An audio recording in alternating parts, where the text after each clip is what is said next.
Hi, my name's Kathy Millett, and this week we're looking at how to make plastic look like wood.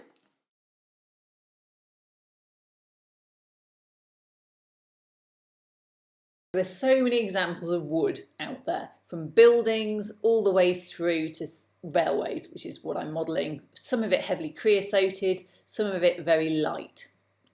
So I'm going to use this track scale to show how to make weathered wood. Now, this is just styrene. It's just a plastic injection moulded kit. And I think these are supposed to represent wood. Well, I don't know about you, but they don't look that great to me, and they've got the concrete surround. So the first thing we need to do is to put in some scale wood breaks, because wood isn't this long in real life. So what I'm going to do is get my scale rule and just go, and every probably every 8 foot actually, just to not get too much, I'm just going to make a little bit of a dent, a score. So I'm just going to go along this particular one and carry on doing that.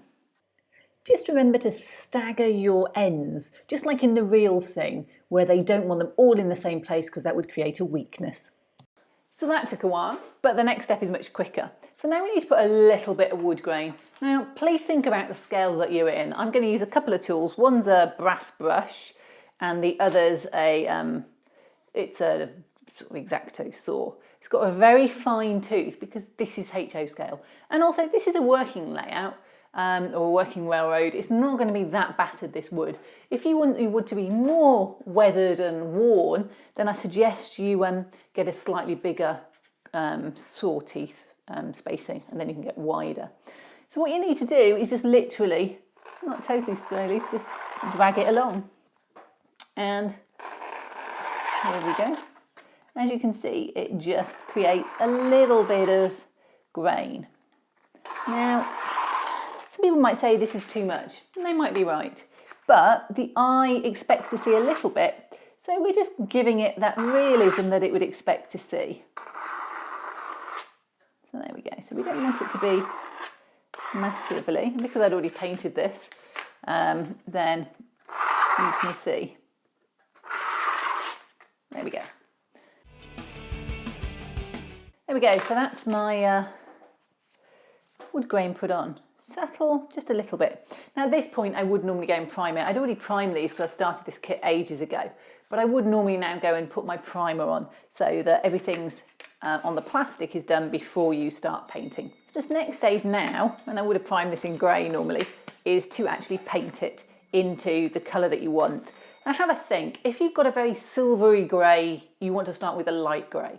These are probably creosoted type equivalents. They're not going to, this is on a working railroad, they're not going to be that untreated wood, they're going to be heavily creosoted. So I want to start with a very dark colour. Now I've got a couple of sets of, they're actually AK Interactive paints, and one of them's got burnt umber. Now that's a good starting set, some kind of burnt umber or equivalent for quite a warm creosote. The other set that I've got has it's called weathered wood, and it's a little bit warmer. It's a little bit redder, less yellow. So actually this is the one I'm going to start with. Now there's loads of paints that you could use for this. I would always use acrylic. So here we go. Now you could mask this if you weren't very good at painting and spray it, but I've done that for the concrete already. So, and I've got a fairly steady hand, and it's got a very defined edge. So I'm not that worried.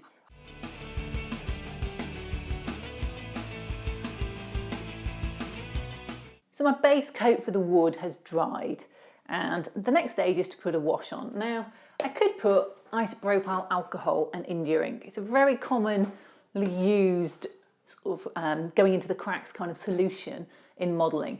I don't like it if you're going to put another layer on though, because it re-comes out. So if I want to put a white layer on, it will make the white layer go grey. So it colours your subsequent layers of acrylic. So what I'm going to do is I'm going to put a Mig wash on, which is enamel, which will dry solid, and won't be moved again by acrylics. The trouble is it's quite a lot longer to dry, so this will take a day or so to dry. So we're just going to leave these on the side. But when you put it on, it's quite a bit darker, and it just flows into all these edges very nicely. And you can see it's just what you need to bring out those extra lines and everything, all those grooves that we put in had kind of disappeared.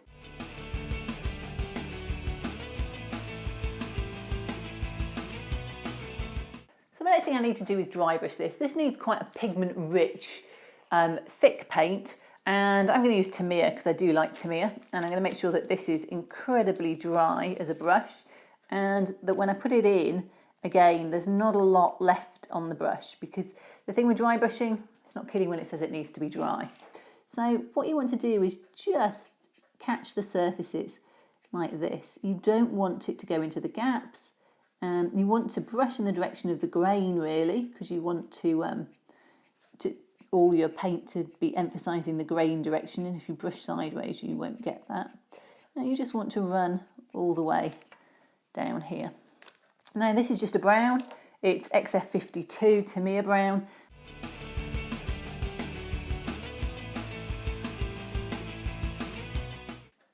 Okay, so there's not a lot on there. You can see at this end, if you put too much on, it just becomes bland. So what you want is a really light dressing. You can go back and add another coat if you're not happy enough, but let this one dry, see what you think of it. Because in most things, subtlety is the important thing. Now, these are dried and they've got a bit of a shine on them, so I'm going to add some dull coat or Vallejo matte varnish. It doesn't really matter which. The dull coat will catch the concrete as well, but I'm not that worried about that. So it's just easy. I'm just going to go and put a coat on in the garage, and it will just knock them back a bit and make them slightly less shiny. So here we are, the final result. Wood made to look like plastic, and depending on the colours you use, really depends on how the wood looks, whether it looks more weathered or whether it looks new, creosote-y like this, or just something completely old and defunct.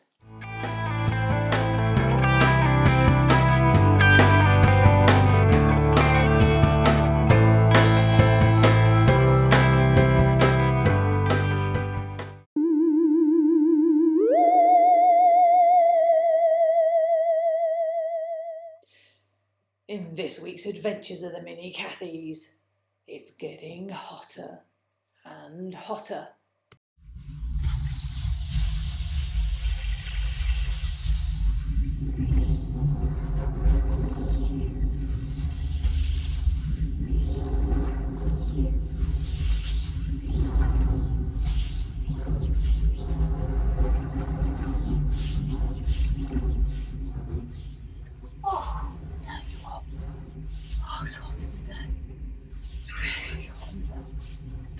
Oh, oh, oh. I don't like it. I'm hungry. I haven't eaten for weeks. I know I'm not really real. I don't have a logistic track, so I'm still hungry. I'll never try and think like this on my own again. At least if those girls was here at home.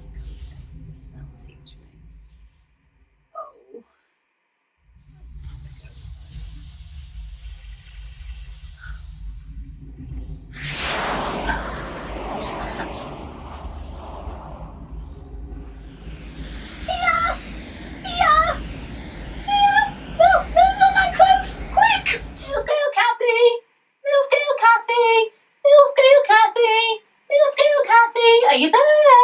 Are you there? Hello? Are you out there? Are you there? Anyone? Are you here? Hello? She's not here. I've tried everywhere. She's not here. I wonder where she is. I miss her. I hope she's all right.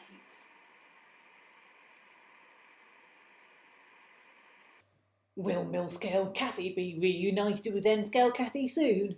Tune in next week to find out.